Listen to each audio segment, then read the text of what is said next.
Ayahuasca visions. That's our topic for the day. How to make sense of this magical portal, this dimension that ayahuasca takes us into when we are honored to work with her.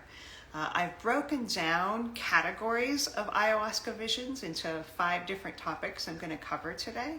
But first, I want to emphasize that in the tradition that I study, the visions are important, but not nearly as important as we Westerners tend to make it. My teacher used to call the visions the dog and pony show, meaning that it was a distraction for what was really happening emotionally, energetically.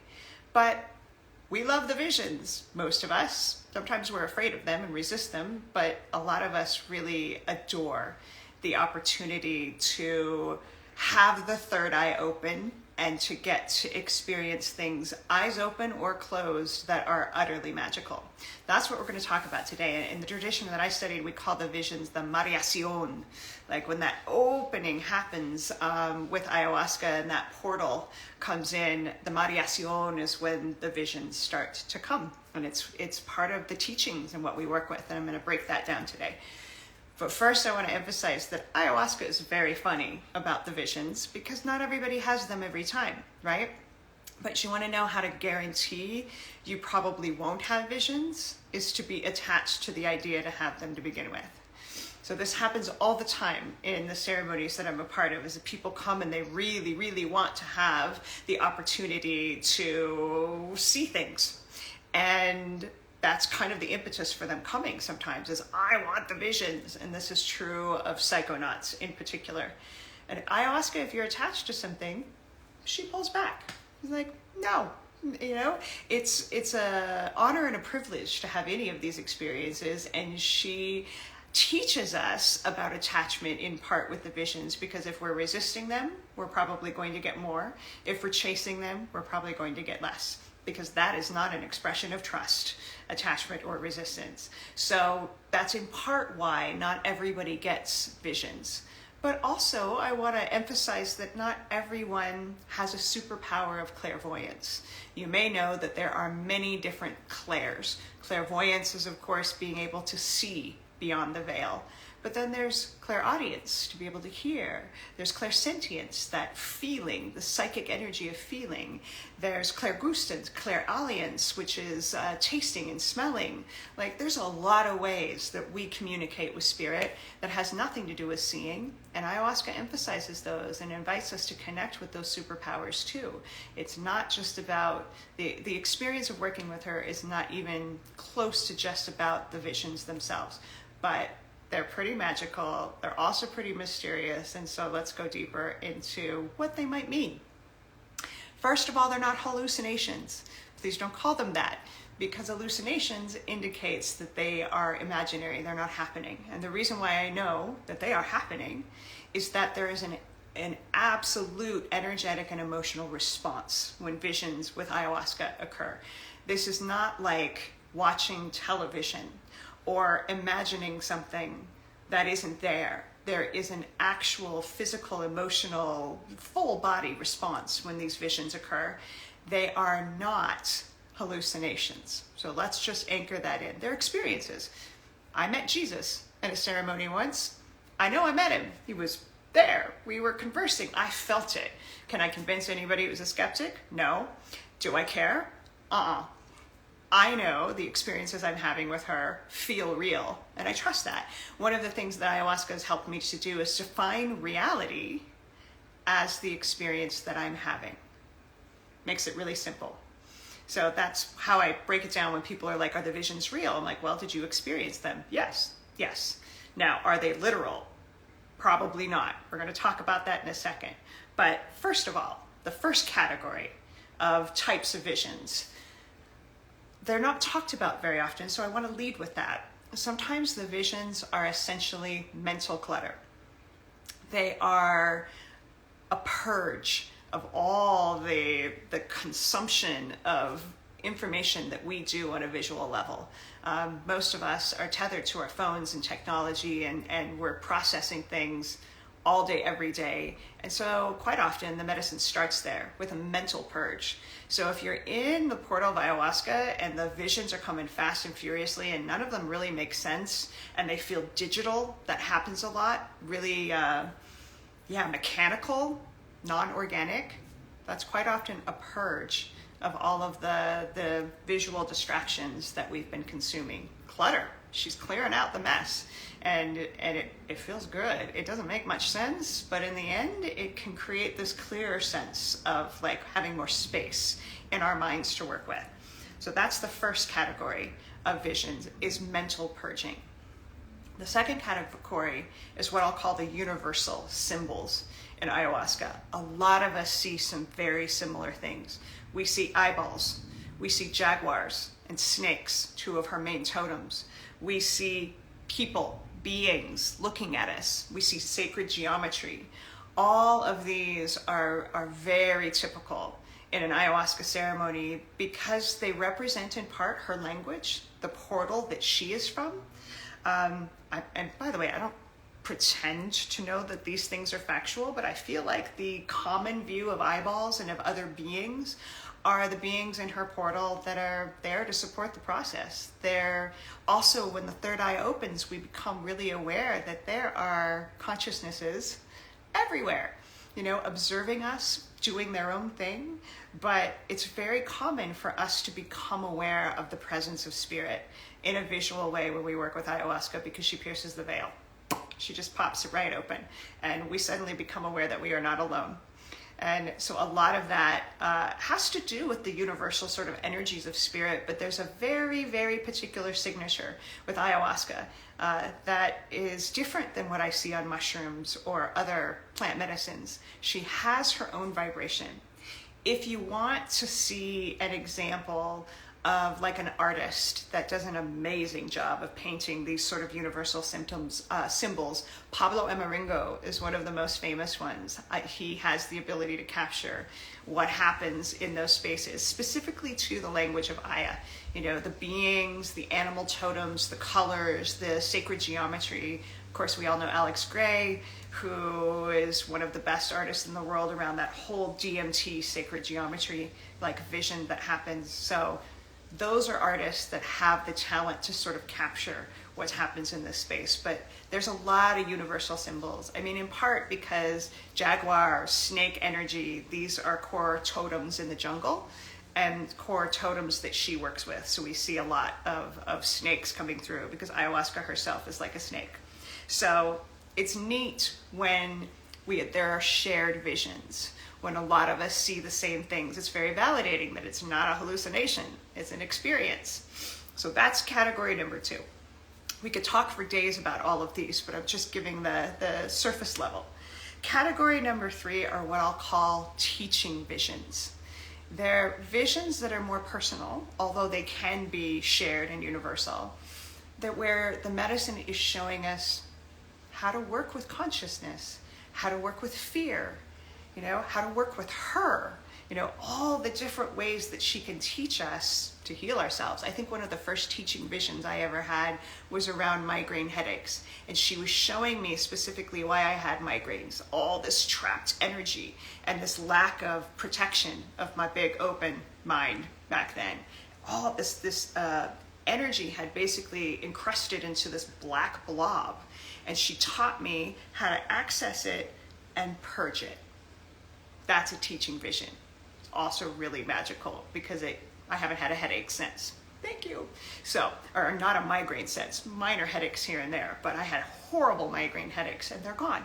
And she didn't remove it for me. She taught me how to work with it. And then the shaman came and did an extraction because he was very aware of what was happening. And it was just blew me away. That was the first taste of magic that I had with her. So teaching visions are really common. She's trying to show us how to heal ourselves, how to work with energy, fear, etc. in a more expanded way. They don't often make sense at the moment. It can be like, a symbol of a bear and a dancing tutu, and none of that makes sense, but it's how we respond. There's something very powerful about her communication that is deeply felt instead of mentally understood in a linear sense. So what's important are the results. that happen as a result of what she's teaching us, not necessarily the story of the visions themselves. We get way too literal. You know, we want things to make sense to the conscious mind. Ayahuasca doesn't play that way. She's way beyond the conscious mind. So when it makes sense, bonus, but it doesn't have to in order for us to learn the things that she's teaching on a deeper level. Category number 4 is the grid. The grid, this right here that I'm sitting against, it's a symbol of Shipibo, Kanibo, Ayahuasca, shamanism, who are one of the godfathers and godmothers of these traditions. The grid is what we see when Ayahuasca illuminates the interconnectivity of all energy.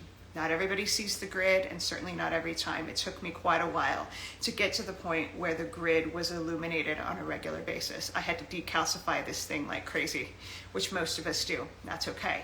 But what the grid represents, many things, but it represents the energy field that individuals have, every cell has, the universe has.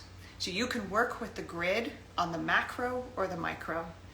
When we, as practitioners, when we learn to work with her, the grid is literally a language that Ayahuasca speaks, that we get to learn, not to speak necessarily, but to feel into, to know how to work with. So the grid, primarily, the way that I work with it is through the Icaros, the songs, is that when I'm singing directly to someone, I can see their grid, the energy grid of their life force, of their beingness. And most importantly, we can see where there's distortions, darkness, essentially, where the grid is broken. That tells us where to sing. That tells us where the reweaving needs to happen. It's really magical because I get to witness this occurring. I'm singing the Icaros into, let's just say, their heart, and this energy is coming online, and the songs are bringing in color and interconnectivity. I'm not doing it. I'm just channeling the song with the magic of the medicine and this being who is cracked open and ready to heal. And it is so incredible. We're getting Sydney talking about being deep in the grid. It is amazing because you can feel how that's where energy comes together. And I don't pretend to be able to describe this in a scientific way, how it is that the power of the Icaros, the songs that have been sung for thousands and thousands of years for this purpose, directly from a heart opening to a heart opening creates magic with the medicine. But it does, and I've seen it hundreds and hundreds of times. So the grid shows us where love is needed, very simply, where healing is needed, where trauma has happened.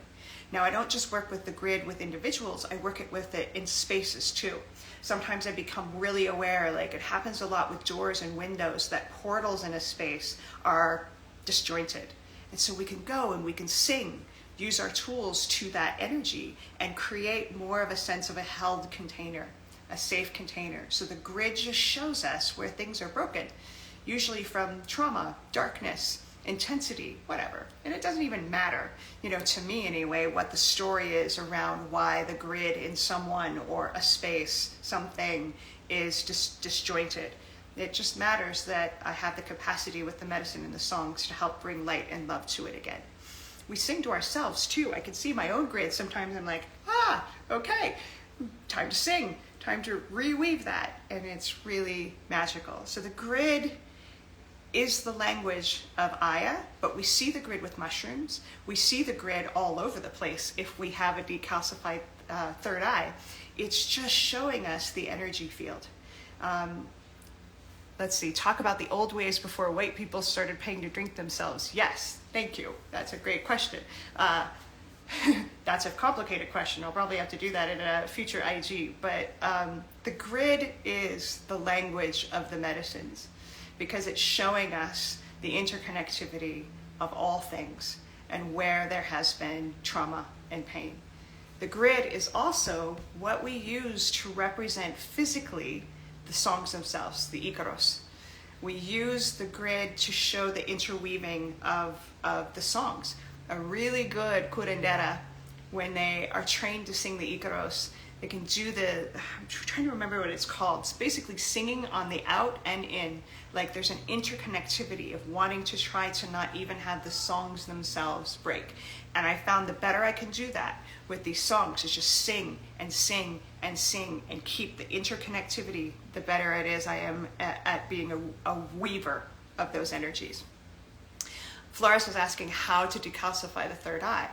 Great question. Well, drinking plant medicines in part. Hape, ayahuasca, mushrooms, all of them help decalcify. But we also want to make sure, in order to be able to see things on a regular basis, that we are not adding to the calcification with the lifestyle that we live. So I don't consume any fluoride. I'm very careful about, eating organic foods and medicines. Hi, Prana, my cat's here. Being very just protective of not toxifying my field, because it's not fun to have to decalcify it over and over again. But we decalcify it through the medicines that have the power to access that. Sananga is a really good one. Sananga is one of my favorites to help. So much so, y'all, that I worked with Sananga on a very regular basis for a period of time. If you don't know what that is, it's eye drops made from the Sananga plant, Uchu Sananga in the jungle. It works so well that I was seeing things on a regular basis that overwhelmed me. So I took a break from Sananga because I was seeing too well, which is a thing. I don't want to see every spirit all the time because it's super overwhelming. But it was really neat to see the potency and what is available when we work to decalcify it. So the last piece I want to talk about is the personal visions. And this is actually really hard to talk about the personal visions because they are personal to each of us. But there's some things, some trappings that I want to address that a lot of us encounter that might help when you're having these journeys and trying to interpret what they mean. So sometimes ayahuasca, mushrooms, any of the psychotropic plants, they might show us something that happened in the past, but we might not remember it happening that way, and maybe it didn't.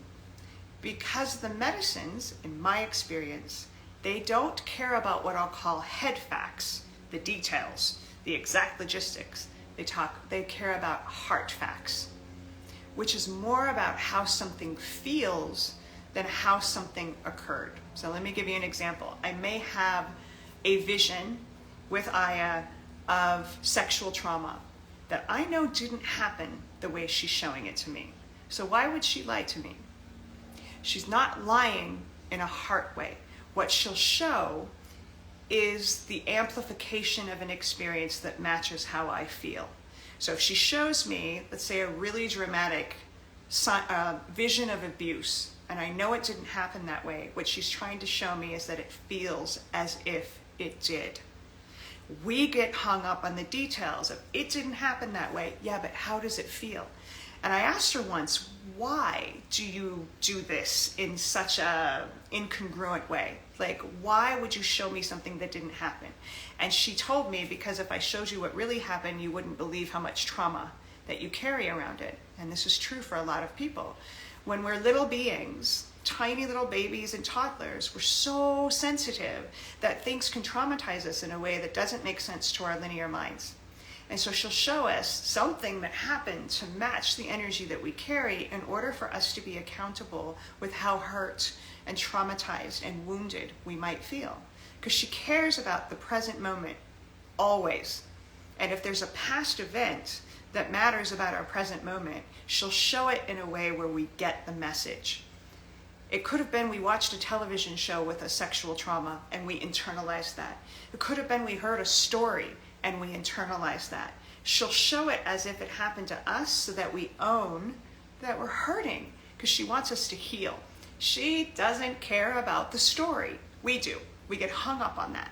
It could be 100% accurate, but it's often not, and people get really confused and they dismiss the things that are shown because they think that didn't happen that way. And the invitation is always to come with, how do you feel? If you feel that something like that happened, then validate it, work with it. Don't worry about the actual story. If that gets illuminated, great. If it doesn't, we don't need it to heal. What matters is that we heal. So, somebody's asking about future event fears. So let's talk about future stories. She may show us something that might happen in the future. Our tendency as humans is to be so reverent to her, we take it at face value. This is happening. You know, ayahuasca showed me. I'll give you a very personal example. If you've sat with me, you've heard me talk about this. Ayahuasca used to show me, this is your dream guy. You met your dream guy, whoever this person is. And I would jump into a relationship because ayahuasca showed me a future event that this was my soulmate. Very valuable experiences, but often ending in tears. And I finally asked her one day, like, why do you keep sending me on wild goose chases, basically, with these men? And she said, without missing a beat, because you let me, because you give me your power. I knew these people weren't my soulmates, but I went into experiences because ayahuasca told me. I gave her my sovereignty. She's not interested in taking our sovereignty. Don't ever forget that. The plants don't want to take our free will. They don't want us to be pawns that they play around on a chess game. They want us to be empowered to make decisions that come from our hearts. So now when she shows me something, I ask myself, do I want that? How does that feel? And if it's a yes, fantastic. And if it's a no, fantastic. She loves it when I argue with her now. I'm like, no, I'm not doing that. She's like, okay, good. Because she's helping me feel what is true for me. And I know that's what she wants for all of us, for us to be sovereign and empowered. So you were asking about a fear in particular. If she shows you a manifestation of a fear in the future, it isn't because it's definitely going to happen. It's because the fear is calling it in. It is an invitation to work with the fear in a different way. What is the antidote to fear? Curiosity. How could I not have that manifest? A car accident, getting cancer, these things that we fear, is to be curious about what is the solution instead of focusing on what is the problem. That's what she's trying to help us with. Super glad this is resonating with you all. Just being really careful that we don't take everything literally that we see in these psychedelic spaces, because it's not as if these medicines are trying to be prophets and to take away our opportunity to say yes to our lives. They are empowering us to see how something feels. So if it's a future event, that's what we get to lean into. Do I want this? Does it feel good? And if it's a no, you all, we have the power to do something different. That is what the plants are all trying to do, is empower us to co-create our reality, not to give our power away, even to them, even to the intelligence and the incredible goodness that they carry. They don't want us to be pawns. They always speak to us in the present moment.